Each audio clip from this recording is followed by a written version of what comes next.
So there's a few ways to train.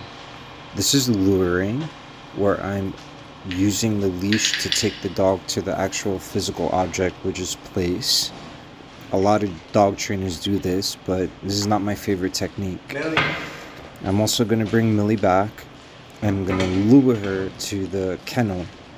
And a lot of dog trainers do this, but there's a better way. And we want to stay out the picture as much as possible. We want to be the inactive handler and have the dog to be active. So having the dog active is operant conditioning. I'm using a treat and train, which is a device that dispenses food. And I'm staying out of the picture as much as possible.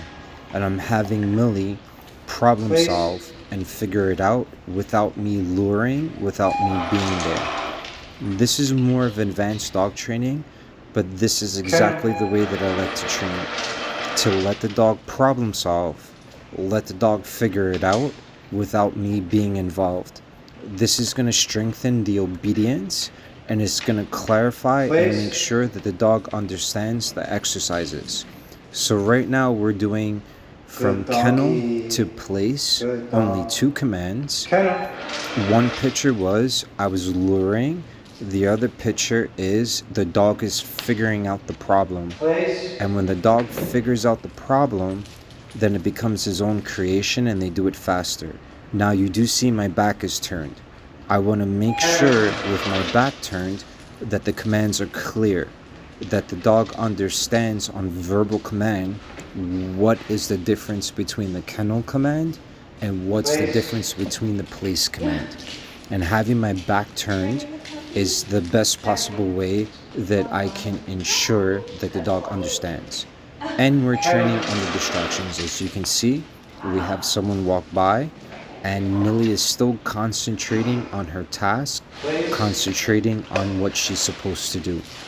Once the dog understands the problem, they do it so much quicker and it expedites the dog training. So this is Millie, my boarding train.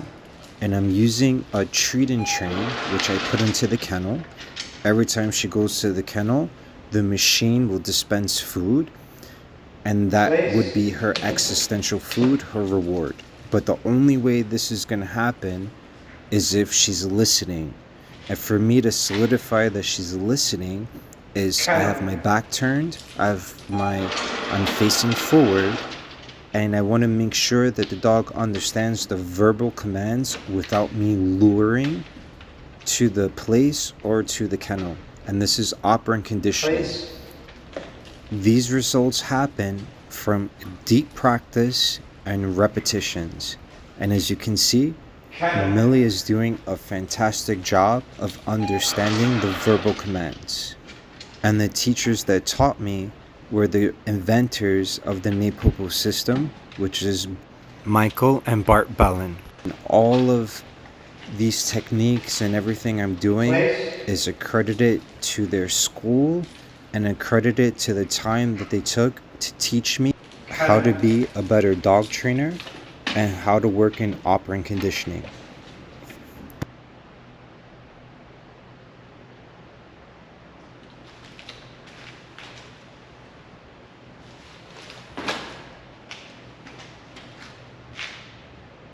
Place.